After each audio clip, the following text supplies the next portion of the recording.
So the first thing is that the business processes themselves are designed around social tools and designed around the notion of transparency, that your customer sees what you're doing. It's a really good book. If you want to just get sort of a theoretical foundation in social business, it was written by Michael Phillips and Sally Raspberry back in the 80s. It's called Honest Business. And this is from 1986 or something. But it's just a little tiny book. It's like this big. You fit it in your purse or your briefcase. And this is sort of about transparency and business process design around honesty. And then the other thing is the atypical behavior of a social business is that the brand is really trying to command and control the message. It's sort of a 90s or an 80s mentality, whereas the typical behavior of a social business is it just admits that the customer owns the conversation about the brand. And a brand like Sony kind of used to do this until a couple of years ago, and now they're here. But it was very not so easy transition for them to get to that. A brand in your industry that's doing this really well, Marriott, seems to really get it. So then, transparency.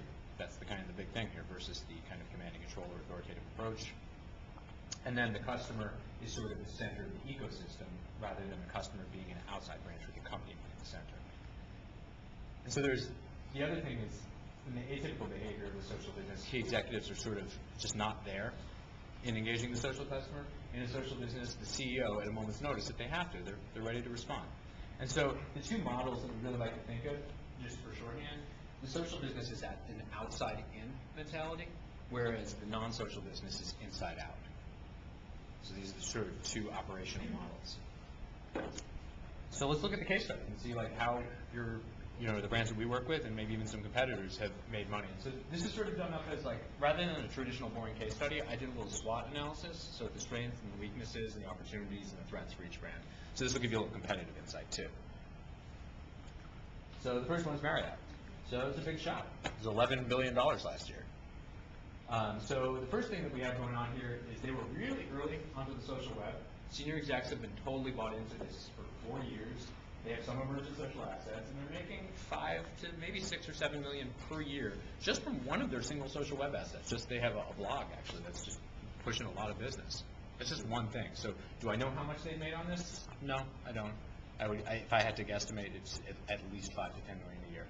The harmful piece here, there's sort of a lack of universal training as far as I can tell across their properties. So although they do have kind of a little basic social media or social customer policy, it's a little bit inconsistently taught. And the other thing that's helpful is their customers have been engaging with them for 3 or 4 years now. So they have a lot of traction. And they're known as being responsive. So that's a major positive. For a brand of their size, this is a best case scenario. And then the negative here, and this isn't really their fault, it's just environmental. The rest of the industry is halfway caught up to where they are. So, they don't have the sort of first mover advantage that they once had. So let's kind of shrink this down a little bit more and go to something that's a little bit closer to our size. This one's a little easier to wrap your head around. Anyone here ever stayed with a Joie de Vivre property? Which one did you stay at? Cool. How was it? Yeah, and the Citizens. It's funny, if you go to the valet at Joie de Vivre hotels, there's always a teeny little picture of Chip on the valet, because they want to make sure that the valet knows which car it is if he pulls up. So just always ask the valet, hey, where's your picture of Chip? So the first thing to know about these guys is they have a deep, whoa, what did I just hit? I think I hit the stop button. Let's try it again. Okay, so they have this internal philosophy on how to motivate employees. Their CEO wrote a pretty cool book. It's called Peak. I'll show it to you in a minute. It's about using Abraham Maslow's hierarchy of needs to motivate peak employee experience and peak customer experience. And philosophically, I think it's something that your company would really like. And then sort of this harmful thing, though, is they have this hub and spoke model, meaning they have centralized social customer assets and then they have decentralized ones. This doesn't scale really well for rapid growth, and they're just like you guys in that they're going through rapid growth right now. Very different customer, but it's rapid growth.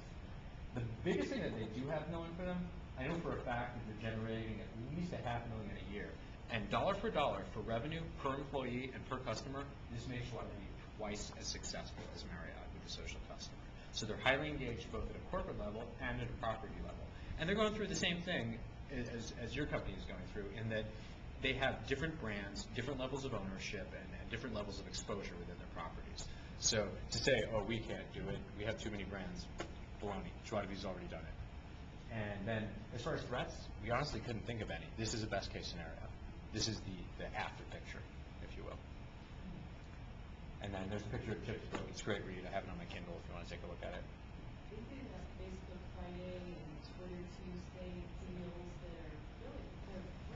Yeah. Very interactive. It's really interactive. It's just one piece of the puzzle, and every time they do it, it's driving roughly 10 to 20K business. Yeah. Just real quick, real easy. Takes 5-10 minutes. But it's, remember, it's part of a cool experience. It's not usually just a promo. Because promos are maybe 1 out of 20 reasons that a customer will go on the social web.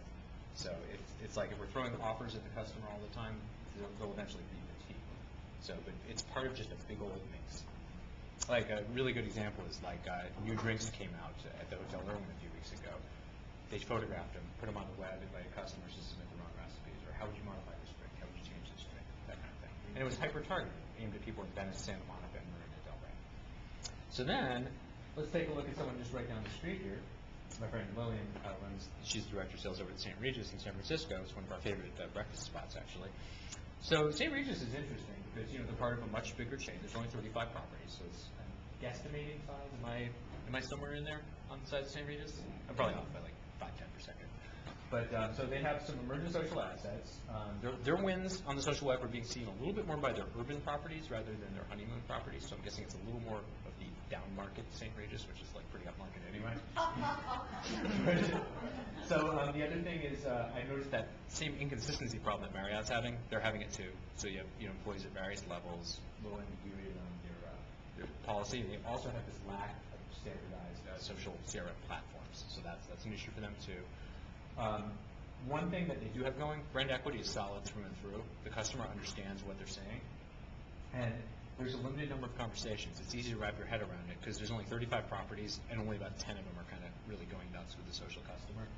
And then one thing that's really harmful when they're getting into luxury brands, and this is really tough, you have a lot of aspirational customers that can't afford your brand maybe for another 5 or 10 years, but you still have to engage them. So there's a little bit of a high cost of doing business, whereas your brand doesn't face this quite as much because your hotels are positioned a little bit differently. So they have sort of a unique challenge that they're facing. So as far as the books go, it depends how many copies you want. There's 2 different ways to get it from Christina.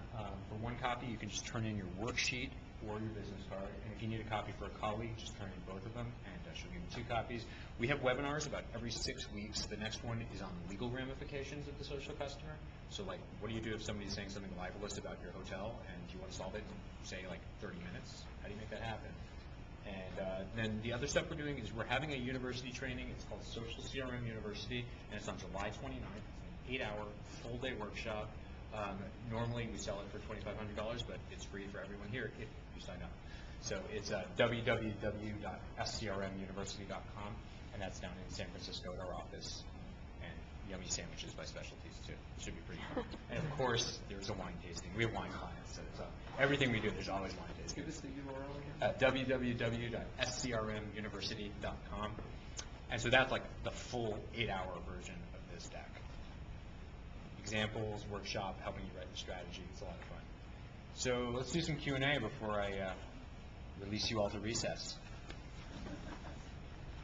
So yeah, I've got a few like kind of question and answer starters. That's so clever. But Adam, you covered a information thing. Sure. First and foremost, appreciate that. You know, we've got a wide variety of range of size of hotels and a lot of national brands. You touched on some of that with Marriott Starwood. From a recommendation perspective, we want to make sure that with time management, there's a lot of concerns. Yeah. And then how do we measure the bottom line and fill those different buckets? But what would be, you know, 1 or 2 things that would be some key takeaways for us? You know, our luxury Sassoon property, or